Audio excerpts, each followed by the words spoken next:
Tudo que envolve a água deixa o ser humano fascinado, né? Seja por suas belezas naturais ou então pelo suspense de não saber o que vive lá embaixo. Mas apesar do ser humano não conhecer muito bem os oceanos, só o que já temos registrado, já é possível tremer na perna a próxima vez que você for numa praia, não é não? Então, olha só, se você é desses assim como eu, já é melhor você dar uma arrumada aí e se acomodar muito bem, porque hoje a gente vai ver umas criaturas bizarras e também chocantes. Vem comigo porque eu sou o Thiago Tadeu e sejam bem-vindos ao Mundo Inverso.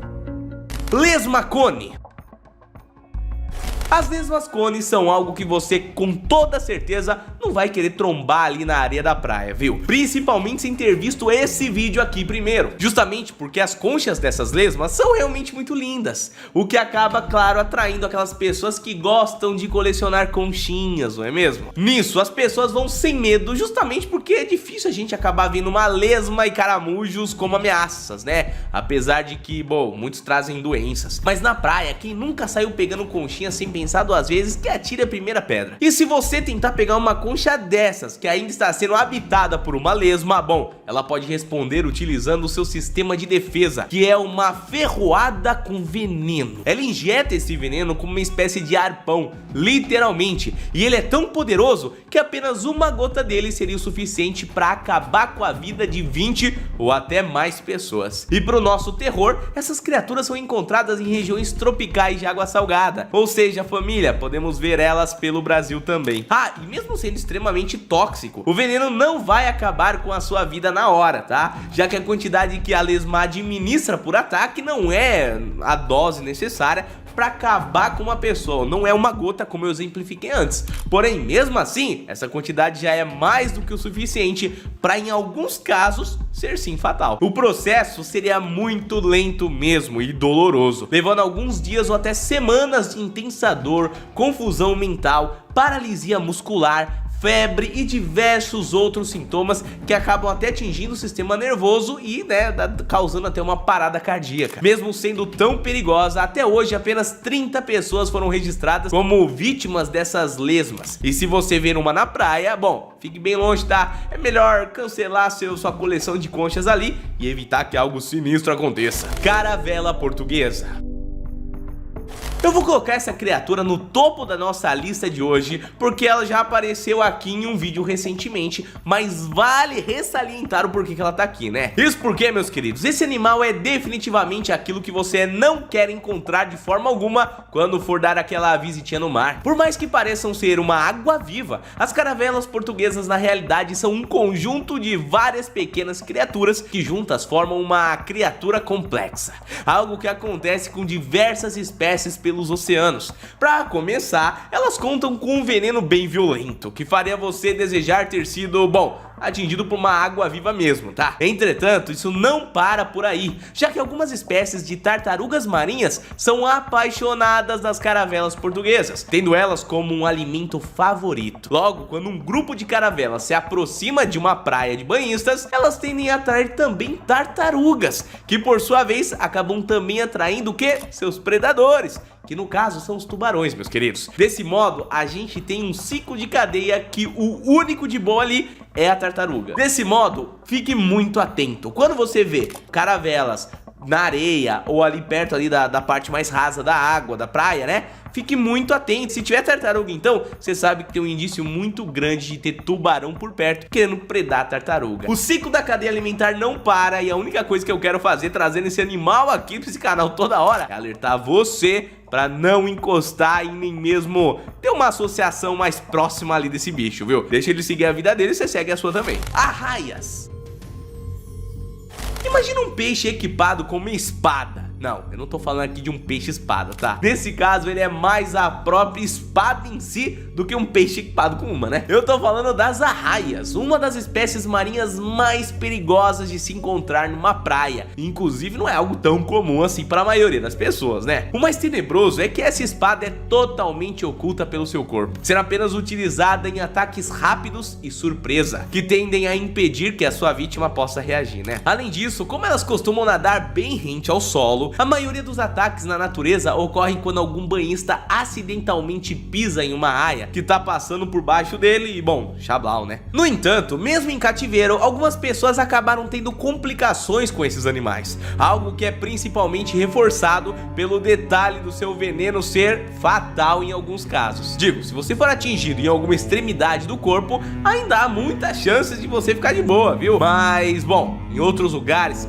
os sintomas podem ser severos mesmo. O maior problema do veneno é que se for atingido o peito, pescoço ou o tórax, do tronco em si, o veneno pode rapidamente chegar ao coração, pulmão, fazendo com que uma pessoa venha a óbito. Ah, e mesmo que você fique olhando pra baixo pra ver se não tem alguma raia passando, elas também gostam de se enterrar na areia, viu? Porém, existem muitos registros de pessoas que vieram a óbito, principalmente por conta da ferroada em si, que essa, meus queridos, dizem ser muito dolorosa, viu? Inclusive, um biólogo famoso, caçador de crocodilos, não é mesmo? Ele, inclusive, morreu por conta disso. Tava fazendo um mergulho, o cara pegava crocodilo, alligator lá, foi fazer um mergulho e acabou vindo a óbito. O editor tá mostrando pra vocês aí na tela, mas esse tipo de coisa acontece, viu? Cobras do mar.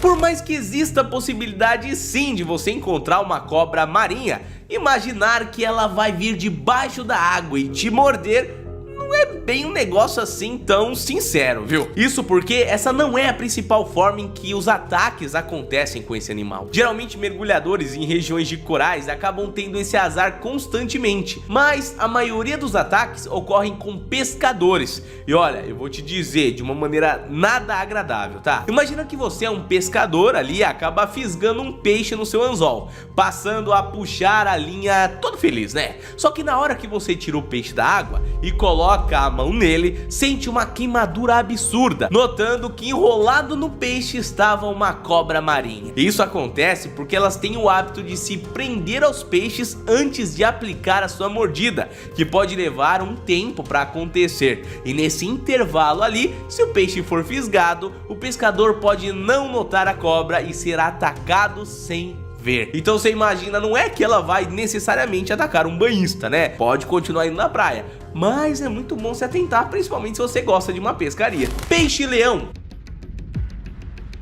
O peixe-leão é uma espécie que vive principalmente no Caribe, porém pode também ser visto eventualmente nos litorais dos Estados Unidos, México e alguns países da América Latina. Essa é uma espécie invasora, ou seja, ela muda de habitat constantemente e quando chega um novo local, dificilmente encontra ali uma competição direta. Não tem predador natural que vá consumi-la ali, né? Além disso, no caso dos peixes-leões, isso é ainda mais intenso, viu? Aonde mesmo que os predadores locais ali tentem caçar ele, bom, eles são equipados com espinhos venenosos, que fazem esse trabalho ser bem mais complicado. O pior de tudo isso é que eles possuem uma dieta que consiste principalmente de peixes que fazem parte da cadeia da limpeza de algas, realizando ali uma manutenção e impedindo que elas se proliferem. Então você imagina que um peixe invasor vai e acaba com uma espécie que tá ali fazendo a manutenção daquele habitat. Ei, situação perigosa, né? Bom, esse animal aí eu não preciso nem falar, além de ter um veneno, já é um vilão para a própria natureza, né? Claro, é uma espécie que precisa existir, principalmente se existisse controlada no seu habitat natural. Maré de sangue.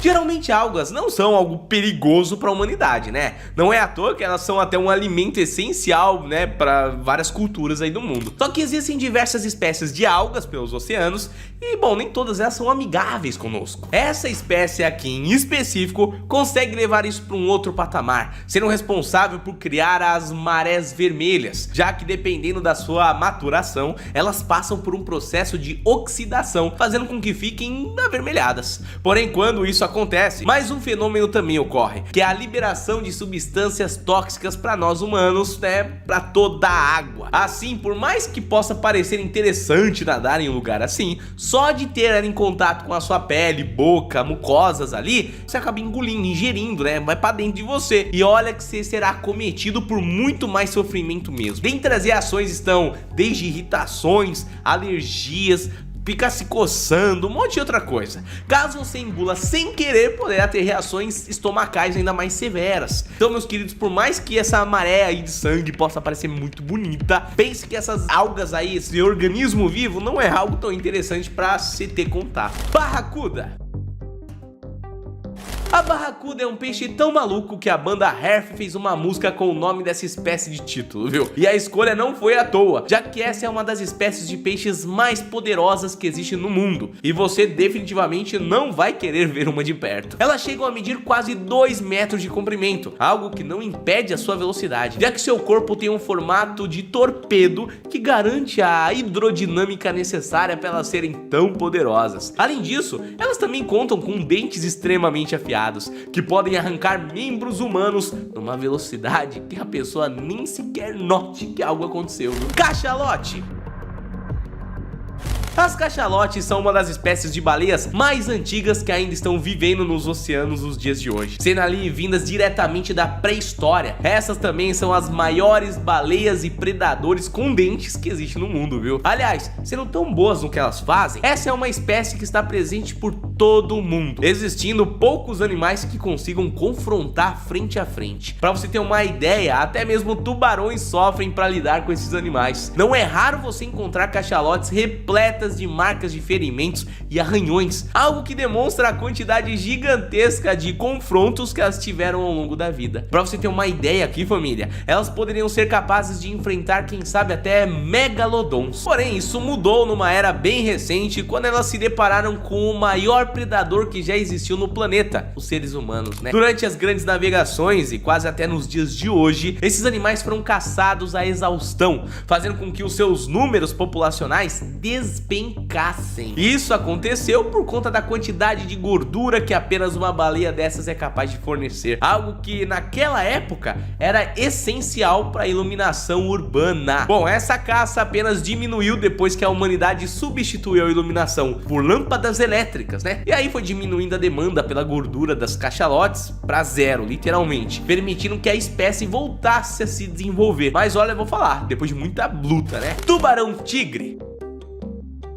Mais assustador do que um peixe-tigre? Bom, só um tubarão-tigre. E olha que essa espécie existe, viu? Seu nome foi escolhido com precisão, já que todas as espécies de tubarão pelo mundo, bom, essa é a mais agressiva com seres humanos. Você achava que era o tubarão branco?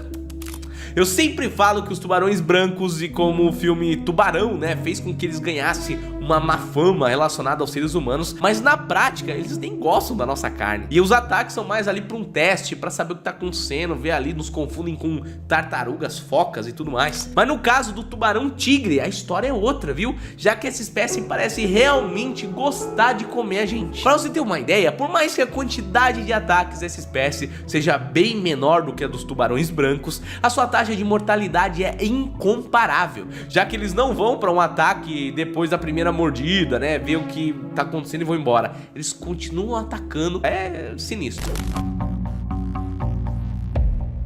Bom, acontece que quando falamos de águas vivas, temos que considerar que são várias espécies diferentes que formam esse grupo de seres. Porém, todos compartilham semelhanças entre si. Para começar, o seu nome é bem antigo, já que essa é uma das espécies que mais se tornou adapta a viver nos oceanos, existindo pelo mundo inteirinho, desde águas rasas até mesmo nas profundezas mais distantes. Logo, por muito tempo, elas foram chamadas de medusas. Porém, no Brasil, seu nome mais popular é água-viva. No entanto, elas são criaturas que podem vir com diversas cores, até mesmo fluorescentes. No inglês, elas são chamadas de jellyfish, que seria algo diretamente traduzido ali para peixe-geleia, que parece ser bem adaptado para esses animais, né? Não, principalmente quando estão ali na areia da praia. Porém, elas não são peixes. As águas-vivas são na realidade parte do grupo Sepolium medusosa, que faz parte do filo Cnidaria. Elas são animais que nadam livremente utilizando seus tentáculos, que são conectados à estrutura que lembra a cabeça de cogumelos ali, ou até mesmo um guarda-chuvas, né? Só que esse é somente um dos estágios da sua vida. As medusas são criaturas que possuem um ciclo de vida bem complexo e também são equipadas com ferrões que conseguem injetar um veneno extremamente doloroso em alguns casos até mesmo fatal. A evidência mais antiga de um ancestral dessa espécie data de 500 milhões de anos. Porém, alguns pesquisadores acreditam que elas podem já estar presentes no planeta há mais de 700 milhões de anos. Dentre a grande família que forma o grupo das águas-vivas, existe um primo bem peculiar, que descobriu uma forma de sobreviver por meio de uma defesa assustadora, viu? Essa é a famosa água-viva caixa, que já apareceu aqui no canal em outra ocasião, mas nunca recebeu assim um tópico com tantos detalhes como nesse vídeo de hoje. Ela é considerada a espécie de água-viva e criatura oceânica mais letal do planeta, contendo uma toxina que causa danos diretamente no sistema nervoso e nas células da pele, podendo até mesmo atacar o coração de suas vítimas. Apesar disso, para ter algo tão poderoso, elas precisam de um sistema de injeção de veneno extremamente delicado, né? Que conta com grupos celulares que agem como terminações nervosas que indicam para os tentáculos de algum outro animal estar encostando neles. Basicamente é isso, tá? Ao serem acionados, esses nervos disparam estruturas celulares na forma de espinhos, que são injetados nos seus alvos em uma fração de segundos, sendo atirados quase como balas extremamente afiadas, carregadas ali com neurotoxina mais forte do mundo. Quando estão caçando as suas presas ou se defendendo de outros animais marinhos, nada pode combater esses animais, uma vez que apenas algumas ferroadas já são suficientes para paralisar e acabar com a vida da grande maioria das espécies dos oceanos. Ah, e não vai pensando que a gente, por ser grande, consegue escapar desse animal, viu? Já que ele atua naquela de injetar uma quantidade absurda de veneno por ferroada. Assim, há relatos sim de seres humanos que estavam nadando ali na praia de boa quando foram atingidos por uma dessas águas-vivas e simplesmente tiveram uma parada cardíaca antes mesmo de conseguir chegar na beira da praia. Isso, claro, por conta do tamanho da dor que eles sentiram. Pensando assim, meus queridos, a nossa espécie foi selecionada por 1,5 milhão de anos por um processo evolutivo que fez o nosso sistema nervoso ser a principal via de comunicação entre o nosso cérebro e o universo entre nós, né? Tudo que fazemos, pensamos e sentimos passa pelo nosso sistema nervoso, que também é responsável por indicar a dor. Quando uma toxina tão intensa como essa começa a simplesmente destruir esse sistema de uma maneira devastadora, o nosso cérebro vai receber uma quantidade tão gigantesca de informações que irá processar uma quantidade de dor tão inimaginável que o nosso corpo simplesmente para de funcionar em segundos. Se você for um dos sortudos, há chance sim de acabar saindo com vida dessa situação, mas bom, isso envolve passar por semanas de dor e um processo de recuperação muito lento, que se comparar com a morte quase que instantânea ali, é algo que, bom, melhor fazer, né? Como a natureza acaba se equilibrando no final das contas, esse poderio das águas-vivas caixa também é uma limitação, viu? Já que essa estrutura de tentáculos são extremamente frágeis e podem ser danificados com facilidade. Além disso, existem espécies marinhas que foram selecionadas como, digamos que inimigas naturais das águas-vivas caixa, sendo basicamente imunes ao seu veneno e aprendendo ali que atacar elas por cima e evitar os tentáculos é uma estratégia bem eficaz. Aliás, para você ter uma noção assim mais clara dos valores, cada água-viva dessas possui uma média de 15 tentáculos, que contam com cerca de 5.000 ferrões cada um deles. Então, só uma delas tá andando ali com umas, sei lá, umas 75.000 agulhinhas ali, neurotoxina mais letal do mundo, né? Ah, um detalhe curioso sobre essa espécie é que elas são consideradas avançadas até mesmo para a própria espécie, sendo uma água-viva high-tech. Um exemplo disso é a presença dos seus olhos, que são agrupados de 6 em 6, espalhados nos 4 cantos do seu corpo gelatinoso. Apesar da gente saber que elas possuem uma espécie de sistema nervoso central, até hoje a humanidade desconhece em detalhes a forma como essas águas-vivas processam as imagens que vêm do mundo, sendo ainda o estudo em aberto, né? Uma geleca que processa imagens, tem bastante olhos, aliás, tem veneno mortal, meu Deus. Entretanto, mesmo sendo ali uma espécie incrível, as águas-vivas caixa não são a água-viva mais impressionante que vive nos oceanos do planeta Terra, viu? Entre os rankings das águas vivas do mundo, as que mais chamam a atenção ali, certamente são aquelas que foram capazes de fazer o que, até então, parecia impossível: vencer a própria morte. Só que bom, depois de ver como esse processo funciona, eu imagino que muitos de vocês vão perder o interesse nessa tal imortalidade que elas possuem, já que o conceito da vida de uma água viva é muito diferente do nosso, tá bom? A maioria dos ciclos de vida das águas vivas são similares, e eu tô aqui pegando emprestado a fala de Miranda Loewy, que é a curadora do Museu de História Natural de Londres. Ela falou isso aqui, ó: elas possuem ovos que são fecundados e liberados pelos oceanos, que se quebram dando início ao seu estágio larval. Essas larvas nadam seguindo o fluxo das correntezas até que elas encontrem uma superfície dura para que possam chamar de lar. Quando fixadas nesse local, elas entram em seu processo de maturação, aonde obtêm alimentação que passa flutuando pela correnteza para o seu processo de crescimento, passando de larva para um pólipo, transformando-se depois disso em uma jovem água-viva, o estágio conhecido como medusa. É impressionante, né, família? E é nesse contexto de vida que a espécie encontrou uma maneira de hackear sua existência, de uma maneira que ela realiza o processo inverso do ciclo de vida da sua espécie, fazendo com que ela essencialmente se torne imortal. É como se a gente vivesse ali uns 80 anos e voltasse a ser um bebê e vivesse outra vida inteira por completo. Entendeu mais ou menos aí? No caso dela, isso é feito apenas em circunstâncias extremas, tá? Quando elas estão bem estressadas ali, seja por conta de um ataque de predador ou até mesmo por conta da fome. Quando se encontram numa situação bem ruim, elas se livram de todo o seu corpo adulto, que depende de muita energia para ser mantido, e deixam apenas um núcleo gelatinoso que parece um cisto ali que afunda até o solo oceânico. Dentro de 2 dias, essa espécie passa por um processo em que ela, a partir daquele núcleo gelatinoso, se torna um novo pólipo, regressando a um estágio anterior da sua vida, de onde ela se desenvolve novamente em uma medusa. Eu usei o exemplo do ser humano anteriormente, né? Mas levando em consideração as obras da cultura pop que nós temos disponíveis, né? O processo de imortalidade dessa espécie lembra muito o processo do Groove, dos Guardiões da Galáxia. Aquela pergunta: você gostaria de ser considerado imortal? Oh, eu acho que não, viu? Então é isso, família, a gente se vê, é claro, no próximo vídeo. Ah, se você ainda não deixou o seu like, já vai deixando ele aí pra ajudar o nosso trabalho aqui, né? Valeu!